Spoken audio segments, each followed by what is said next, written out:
राम राम दोस्तों और मेरी माताएं बहनें, आशा है कि आपके ऊपर बाबा नीम करौली जी की अपार कृपा होगी। आपके घर परिवार में सभी कुशल मंगल होंगे, यही मेरी प्रार्थना है बाबा नीम करौली जी से। यही मेरी अर्जी है सभी देवी देवताओं की शरण में। मेरे प्रभु सबके ऊपर कृपा करो, जो भी आपकी महिमा देखे उसके सारे संकट दूर करो। जय राम जी की, जय बाबा नीम करौली महाराज जी की, जय हनुमान बजरंग बली की। दोस्तों और मेरी माताएं बहनें, रविवार का दिन है और सूर्य देव को ये समर्पित है आज का दिन, इसलिए सूर्य देव की एक महिमा आपको सुनाता हूँ, इसे पूरा सुने, यही मेरी प्रार्थना। किस वजह से सूर्य देव को बनना पड़ा था घोड़ा, ये पौराणिक कथा है, सूर्य देव की सत्य कथा। इसे सुने और आगे भी शेयर करें।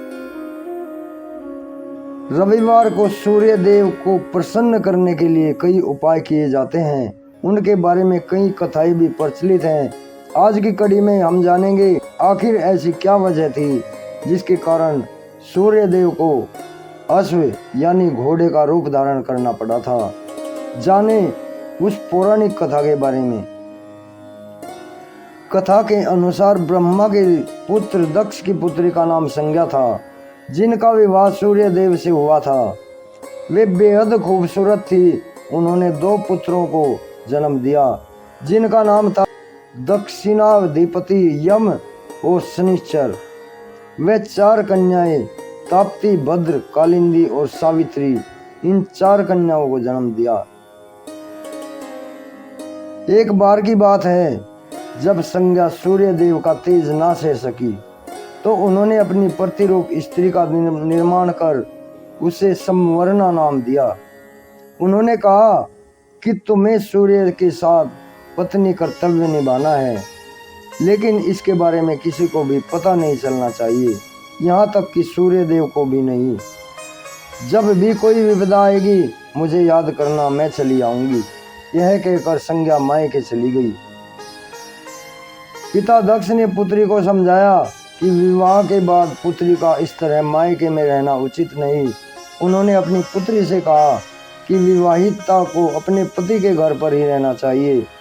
विवाह के बाद अगर पुत्री मायके में रहती है तो इससे उसके माता पिता को दोष लगता है। यह बात सुनकर संज्ञा को स्त्री जन्म लेने पर दुख हुआ और तुरंत ही संज्ञा ने घोड़ी का रूप बना लिया और निराहार हिमालय पर तपस्या करने का निश्चय कर लिया। उधर संवर्णा ने सूर्य के 5 पुत्र और 2 कन्याओं को जन्म दिया। इस बीच सूर्य देव को संवर्णा पर शक नहीं हुआ था, लेकिन उसी दौरान एक दिन शनिदेव ने संवर्णा से खाना मांगा। तब उन्होंने कहा कि भगवान की पूजा के बाद तुम्हें खाना दूंगी। इस पर शनिदेव ने तुरंत खाना मांगते हुए संवर्णा को पैर दिखाया। संवर्णा ने शनिदेव को शाप दिया कि तुम्हारा पैर टूट जाएगा। घबराहट में शनिदेव ने सारी घटना पिता सूर्यदेव को बताई, जिसे जानकर सूर्यदेव ने कहा कि ऐसा असंभव है कि कोई माता अपने पुत्र को श्राप दे। उन्होंने अपनी मन की आंखों से देखा तो पता चला वह संज्ञा नहीं है। क्रोधित सूर्यदेव ने संवर्णा से पूछा कि तुम कौन हो। सूर्यदेव का गुस्सा देख संवर्णा डर गई और उसने बताया कि वह संवर्णा है, संज्ञा की छाया। संज्ञा हिमालय पर्वत पर तपस्या कर रही है। सूर्यदेव ने शनिदेव से कहा कि बेटा, संवर्णा तुम्हारी माता के समान ही है, उनका शाप बेकार नहीं जाएगा, लेकिन ज्यादा प्रभाव नहीं पड़ेगा। इससे तुम्हारा पैर टूटने की बजाय टेढ़ा हो जाएगा।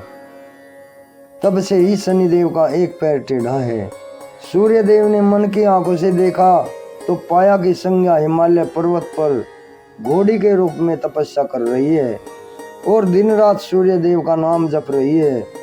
उसी समय सूर्यदेव ने अश्व रूप धारण किया और संज्ञा से मिलने चल पड़े। तपस्या में लीन संज्ञा ने सूर्यदेव को अश्व के रूप में देखा और कहा कि मुझे सूर्यदेव के अलावा और कोई पुरुष नहीं दिखाई देता, अतः यह सूर्यदेव ही हैं। उस वक्त संज्ञा ऋतुमती थी।